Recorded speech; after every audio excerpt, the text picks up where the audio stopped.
اب جیسے ایک اور اس پہ میں آپ کو وہ ایک دلیل ایک پیش کرتا ہوں. جمہور فقہا کا مسلک یہ ہے کہ جو مرد یا عورت زنا کر لے تو اسے 100 کوڑے بھی لگائے جائیں گے اور جلا وطن بھی کیا جائے گا. اور اس بارے میں صحیح حدیث ہے, البکر بالبکری جلد 100 وتغریب عام. آپ صلی اللہ علیہ وسلم نے فرمایا جب کنوارا کنواری لڑکی سے زنا کرے گا تو 100 کوڑے لگیں گے اور ملک بدر کیا جائے گا اس کو. بالکل متفقن علیہ صحیح حدیث ہے. اس حدیث کی بیس پر امام شافعی اور امام احمد بن حنبل اس کے قائل ہوں, امام مالک کا اس وقت مجھے ذہن میں نہیں ہے, اس کے قائل ہیں کہ زانی کو 100 کوڑے بھی لگائے جائیں گے اور 1 سال کے لیے ملک سے باہر بھی, جلا وطن. امام ابو حنیفہ کا قول یہ ہے, تمام فقہائے حنفی اسی قول کے قائل ہیں کہ صرف 100 کوڑے لگائے جائیں گے. اب کوئی یوٹیوب پہ کلپ بنا کے ڈال سکتا ہے بخاری کی متفقن علیہ صحیح حدیث اور حنفیوں کا مذہب اس کے خلاف. دیکھو حدیث کو نہیں مانتے, یہ تو بخاری کا نام لیتے ہیں, مانتے نہیں ہیں. امام بخاری کی قبر پہ جا کے دعائیں مغفرت ہو رہی ہے, ویسے بخاری کو مانتے نہیں ہیں. بھائی بخاری کو امام بخاری بر صغیر میں پھیلانے والے ہمارے اکابر ہیں, بزرگان دین ہیں, ٹھیک ہے نا, ان کی محنتوں سے بخاری بر صغیر میں پھیلی ہے. تو یہاں بھی مسئلہ یہ ہے کہ قرآن مجید میں سورہ نور میں اللہ نے حکم دیا الزانیۃ والزانی. اب دیکھو میں آیت نمبر نہیں پیش کر رہا, لوگ کہتے ہیں آیت نمبر نہیں, میں پوری آیت پڑھ کے سنا رہا ہوں بھائی. الزانیۃ والزانی فاجلدوا کل واحد منہما 100 جلدہ, زنا کرنے والا مرد اور عورت دونوں کو 100 کوڑے لگاؤ. ہم یہ کہتے ہیں اللہ نے جو زانی کی سزا بیان کی ہے وہ کتنی ہے, 100 کوڑے. تو جتنی اللہ نے بیان کر دی اس میں اضافہ نہیں ہو سکتا, لہذا حدیث کو ترک نہیں کی, حدیث میں تعویل کی ہے کہ حدیث میں جو 100 کوڑے ہے وہ تو وہی ہے جو قرآن کا حکم. جو 1 سال کی جلا وطنی وہ سیاستن ہے کہ ہوتا یہ ہے کہ ان دونوں میں عشق معاشقہ ہو گیا تو ان کو 1 سال کے لیے الگ کر دیا جائے. یا جلا وطن کرنے سے فائدہ یہ ہوگا کہ جس علاقے میں انسان گناہ سیکھتا ہے بسا اوقات اس علاقے میں توبہ نہیں کرتا, یہ دوبارہ کرے گا یہ کام. تو اگر حاکم وقت سمجھتا ہے کہ اس کو اس علاقے سے جلا وطن کیا جانا بہتر ہے تو یقیناً کرے, اسی حدیث پر عمل کرے. لیکن اگر وہ یہ سمجھتا ہے کہ ان کو جلا وطن کرنے سے فائدے کے بجائے نقصان ہوگا تو پھر وہ جلا وطن نہیں کرے گا. پھر اس میں حدیث کی مخالفت نہیں ہے, اس لیے نہیں ہے کہ حدیث اس کو شامل ہی نہیں ہے. حدیث صرف ان لوگوں کو شامل ہے جن کو جلا وطن کرنے میں فائدہ ہو رہا ہو, تو یہ حدیث کی مخالفت نہیں ہو رہی ہے. اور وہ یہ بیان کرتے ہیں بسا اوقات جب کسی کو جلا وطن کر دیا جائے خاص طور پہ عورت کو, تو اس کے پاس کمانے کا کوئی ذریعہ نہیں رہتا, وہ پھر زنا ہی کو پیشہ بنائے گی. اس میں تو بالکل مصلحت کے خلاف ہے کہ اس کو آپ جلا وطن کر دیں. اب اسی بیس پر حنفیہ کو اہل رائے بھی کہا گیا کہ یہ رائے کو دخل, بھائی یہ رائے قرآن و حدیث کو سمجھنے میں ہے, قرآن حدیث کی مخالفت میں نہیں ہے. کہتے ہیں ان کو تو اہل رائے کہتے ہیں, اہل رائے کہتے ہیں. تو اہل رائے کا مطلب سینس استعمال کرتے ہیں قرآن و حدیث کو سمجھنے میں. میں سمجھا پا رہا ہوں اپنی بات؟ تو اتنا ایک مثال دے کر پھر بس آگے چلتا ہوں. اتنا قرآن کے الفاظ کی رعایت کی ہے. یہاں ایک کوئی اشکال یہ کر سکتا ہے کہ حدیث قرآن ہی کی تو تشریح ہے, تو یہاں جب حدیث کو نہیں لیا تو اس کا مطلب قرآن کو بھی نہیں لیا. بھائی تشریح ہے جب قرآن کی آیت میں ابہام ہو, اجمال ہو. جہاں قرآن کی آیت میں اجمال ہے نا, یہ ابہام ہے, سمجھ میں نہیں آ رہا, وہاں حدیث کو لیا ہے. اور وہاں پھر امام حنیفہ نے ضعیف حدیث کو بھی لیا ہے. بات آ رہی ہے سمجھ میں؟ پھر یہ بھی نہیں دیکھا کہ صحیح حدیث ہو, کہا کہ نہیں مل رہی تو ضعیف کو لے لو, اپنی رائے سے کہ بہتر ہے کس کو لے لو. جیسے قرآن میں آتا ہے وَامْسَحُوا بِرُؤُوسِكُمْ, تم اپنے سر کا مسح, سر کے ساتھ مسح کرو, سر کے ساتھ. تو ساتھ کا لفظ بتا رہا ہے کہ پورے سر کا مسح کرنا واجب نہیں ہے, کچھ حصہ ہے. اب کچھ حصہ کیا ہے اس کو قرآن ڈیفائن نہیں کر رہا. اب بھائی کتنی مقدار, جب تک پورے سر کا تو ثابت ہو رہا ہے کہ نہیں ہے, اب کتنی مقدار ہے اس کے بارے میں کوئی نہ حدیث ملتی ہے نہ قرآن کی آیت ملتی ہے, تو کچھ بھی نہیں مل رہا.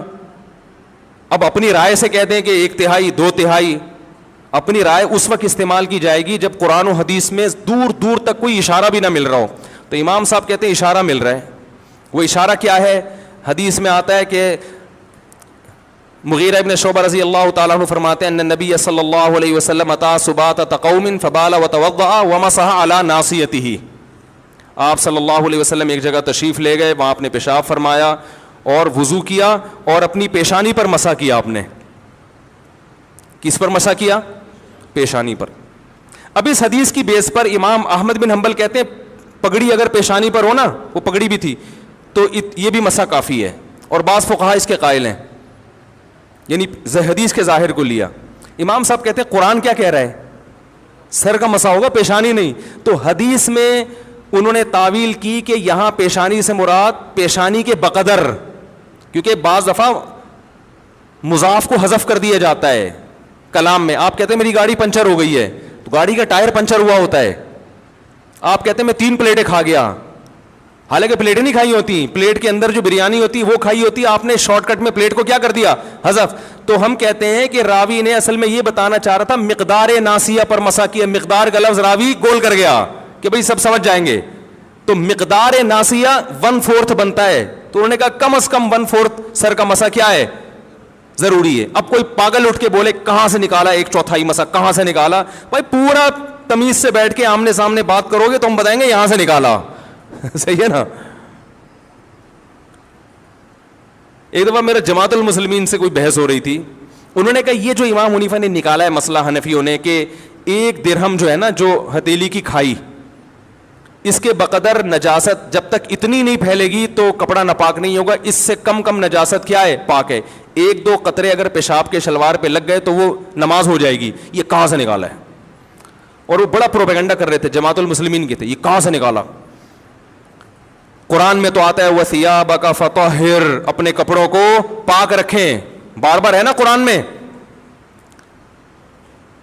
الطہارۃ شطر الایمان, اور لا يقبل اللہ الصلاۃ بغیر طہور, حدیث میں تو آتا ہے طہارت کے بغیر نماز قبول ہی نہیں ہوتی. اور یہ کہاں سے نکال دیا 2 قطرے پاک ہیں, یعنی 2 قطرے لگے ہوئے ہوں, تھوڑی سی نجاست لگی ہوئی ہو تو نماز کیا ہو جائے گی؟ ہو جائے گی. وہ بڑا پروپیگنڈا کر رہے تھے, 8-10 سال پرانی بات ہے. ہر جگہ دیکھو قرآن کے خلاف ابو حنیفہ کا مسلک, حنفی لوگ امام ابو حنیفہ کی اندھی تقلید کرتے ہیں اور قرآن حدیث کو چھوڑ دیتے ہیں. قرآن میں تو کہیں نہیں ہے, تو وہ مجھے کہیں ہم چلے گئے, ان کی کوئی کمبختی تھی یا کیا تھا واللہ عالم. تو میں نے ان سے عرض کیا, میں نے کہا دیکھیں آپ قرآن میں جہاں یہ آتا ہے نا اپنے کپڑوں کو پاک رکھیں, قرآن میں یہ بھی آتا ہے ما جعل علیکم فی الدین من حرج, اللہ نے تمہارے دین میں ذرا بھی تنگی, ذرا بھی کا ترجمہ بھی جو گرامر جانتا ہے وہ کہے گا. من حرجن کا مطلب یہ نہیں کہ اللہ نے تنگی نہیں رکھی, من یہ بھی تاکید کے لیے اور تنوین بھی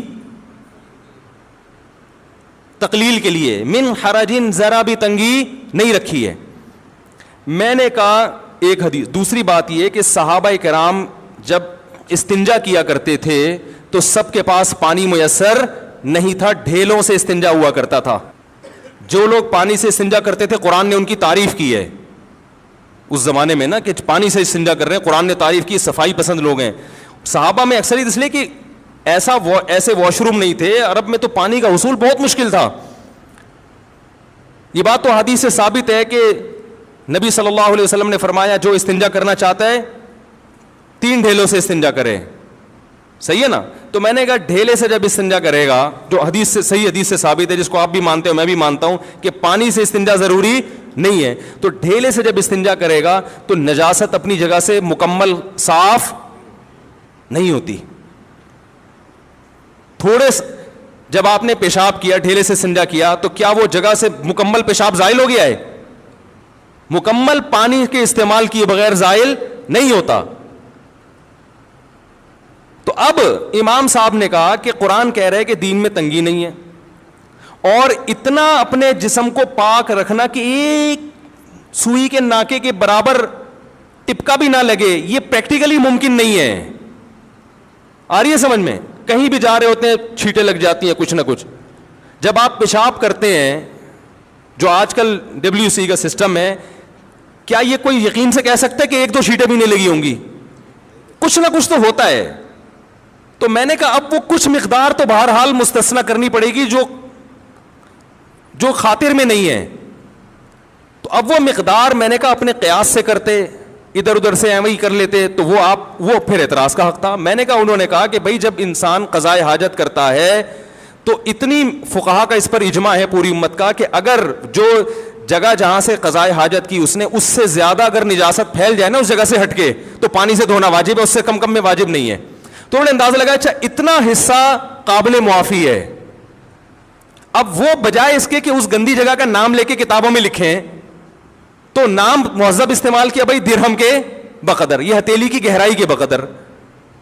اور اس کو آج ہم اپنی زبان میں کہتے ہیں 5 روپے کے سکے کے برابر جو ہے نجاست لگی ہو تو وہ کیا ہے. اب کوئی 5 روپے کا سکہ تو بخاری میں کہیں نہیں ہے، تو یہ پاگل ہونے کی علامت ہے آپ کے. آپ مدرسے میں بیٹھ کے پراپر علم حاصل کرو تو آپ کو 5 کے سکے بھی نظر آئیں گے اور 10 کے نوٹ بھی نظر آئیں گے انشاءاللہ. آئیے سمجھے. تو انہوں نے یہاں سے نکالا ہے کہ شریعت نے صرف ڈھیلے سے استنجا کافی سمجھا، حالانکہ وہ جگہ پاک نہیں ہوتی. پتہ چلا اتنی نجاست شریعت میں قابل معافی ہے. تو اس کی تعبیر مہذب انداز سے کی، بھائی ہتھیلی کی گہرائی کے بقدر، یا یہ کہ درہم اتنا سا سکہ ہوا کرتا تھا اس کے بقدر. تو میں نے کہا آپ بتا دو اگر یہ دلیل غلط ہے تو پھر آپ بتا دو کتنی نجاست، تھوڑی نجاست معاف ہے، یہ تو پوری امت کا اجماع ہے. اور یہ تو آپ بھی جب تنہائی میں بیٹھ کے غور کرو گے نا آپ بولو گے بھائی ایسا نہیں ہو سکتا کہ ایک چھینٹا بھی نہ پڑے. ٹھیک ہے نا. آپ بھی کہو گے یار یہ تو نہیں ہو سکتا، ناممکن ہے.